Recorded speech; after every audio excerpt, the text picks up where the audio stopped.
안녕하십니까? AI 영감TV의 권유틴입니다. 오늘은 조금 조심스럽지만 꼭 한 번은 다뤄야 할 이야기를 해보려 합니다. 바로 요양보호사와 노인 사이 왜 부적절한 경계가 생기는가 하는 문제입니다.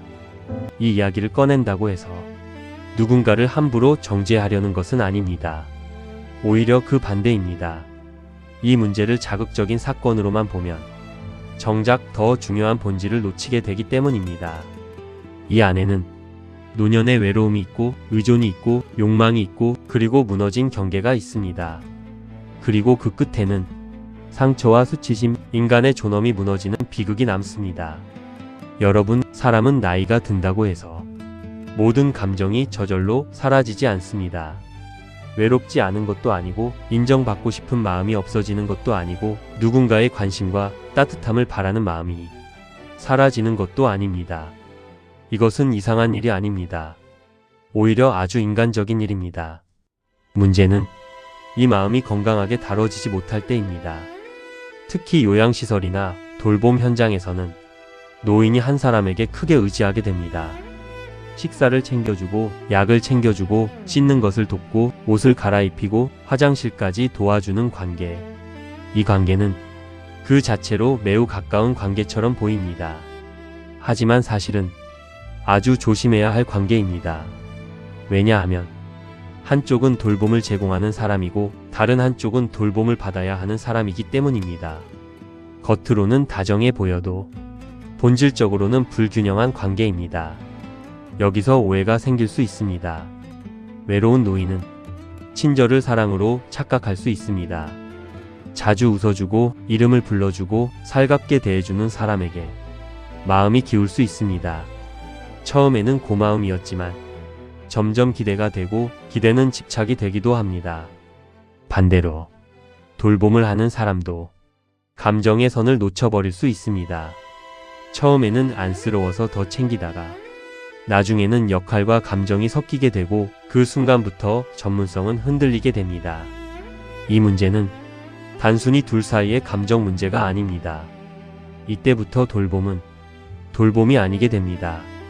보호보다 감정이 앞서고 책임보다 관계가 앞서고 존중보다 혼란이 생깁니다. 그리고 그 혼란은 한 사람만 다치게 하지 않습니다. 당사자는 물론이고 가족도 상처를 입고 다른 입소자들까지 불안해지고 시설 전체의 신뢰도 무너집니다. 여기서 우리는 중요한 질문을 해야 합니다. 왜 노년에는 이런 경계 문제가 더 쉽게 생길까요? 그 이유 중 하나는 상실이 많아지기 때문입니다. 젊을 때는 사회적 역할이 많습니다. 직장도 있고 책임도 있고 사람들도 많고 내가 필요한 존재라는 느낌도 큽니다. 하지만 은퇴를 하고 몸이 약해지고 배우자와 사별하고 자식과도 거리가 생기고 친구들까지 하나둘 줄어들면 사람은 문득 이런 생각을 하게 됩니다. 나는 이제 누구에게 필요한 사람인가? 나를 기다려주는 사람이 있는가? 내 이름을 다정하게 불러주는 사람이 있는가? 이때 생기는 외로움은 생각보다 큽니다. 그리고 어떤 사람은 그 외로움을 잘 다스리지 못합니다. 누군가는 돈에 집착하고 누군가는 자식에게 매달리고 누군가는 분노로 터뜨리고 누군가는 부적절한 관심과 관계에 기대게 됩니다. 그래서 우리는 노년의 문제를 단순히 추하다, 망측하다, 부끄럽다 이렇게만 보면 안 됩니다. 그렇게 보면 문제는 더 깊이 숨게 됩니다. 오히려 이렇게 봐야 합니다. 왜 저 사람은 저렇게까지 외로운가? 왜 저 관계에서 선이 무너졌는가? 왜 그 누구도 미리 막지 못했는가? 문제의 핵심은 욕망 자체가 아닙니다. 인간에게 욕망은 있습니다. 관심받고 싶은 마음도 있습니다. 누군가와 가까워지고 싶은 마음도 있습니다. 문제는 그 욕망이 타인의 경계를 침범할 때입니다. 특히 돌봄의 현장에서는 더더욱 그래서는 안 됩니다. 왜냐하면 돌봄은 사적인 관계가 아니라 책임의 관계이기 때문입니다. 돌봄은 몸을 도와주는 일이기도 하지만 사람의 마지막 품위를 지켜주는 일이기도 합니다. 그래서 그 안에는 반드시 선이 있어야 합니다.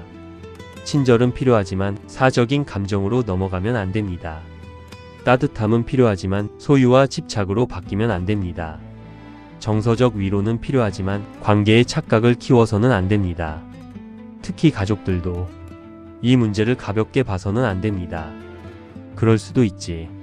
나이 들면 원래 외로우니까 이 정도는 그냥 넘어가자. 이런 태도가 더 큰 문제를 만듭니다. 시설도 마찬가지입니다. 작은 이상 신호를 대수롭지 않게 여기면 안 됩니다.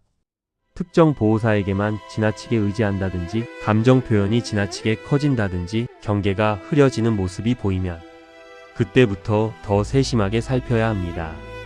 왜냐하면 노년의 외로움은 이해해야 하지만 경계의 붕괴는 방치하면 안 되기 때문입니다. 여기서 우리는 하나를 더 생각해야 합니다. 돌봄 현장에서 지켜야 할 것은 몸만이 아닙니다. 존엄입니다. 인간은 누구나 나이 들어 약해질 수 있습니다. 도움을 받아야 할 수도 있습니다. 하지만 도움을 받는다고 해서 존엄까지 내려놓아야 하는 것은 아닙니다. 또 돌봄을 제공한다고 해서 상대의 삶과 감정을 마음대로 다룰 권리가 생기는 것도 아닙니다. 노년의 품이란 욕망이 전혀 없는 상태가 아닙니다. 외로움이 없는 상태도 아닙니다. 욕망이 있어도 그것을 다스리는 것, 외로움이 있어도 타인의 경계를 존중하는 것, 그것이 바로 품위입니다. 그리고 돌봄의 품위는 가까이 있으면서도 선을 지키는 데 있습니다. 여러분, 노년은 욕망이 끝나는 시기가 아닙니다. 오히려 욕망을 정리해야 하는 시기입니다. 노년은 외로움이 없는 시기가 아닙니다. 오히려 외로움을 품위 있게 다루어야 하는 시기입니다. 그리고 돌봄의 현장은 사랑의 환상이 아니라 존엄의 현장이어야 합니다. 그 선이 무너지면 따뜻함도 상처가 되고 관심도 위험이 되고 돌봄도 아픔이 됩니다. 오늘 이 이야기가 조금 불편하셨을 수 있습니다. 하지만 불편한 이야기를 정직하게 들여다볼 때 우리는 더 건강해질 수 있습니다. 노인의 외로움을 외면하지 말아야 합니다. 요양보호사의 어려움도 외면하지 말아야 합니다. 시설의 책임도 흐려서는 안 됩니다. 그리고 무엇보다 사람의 마지막 시간을 욕망과 방치가 아니라 존중과 절제로 지켜내야 합니다. 오늘도 내 마음을 잘 돌아보고 내 욕심을 다스리고 타인의 경계를 존중하는 품이 있는 하루가 되시길 바랍니다. 구독과 좋아요는 사랑입니다. AI 영감TV 참 고맙고 감사하며 사랑합니다.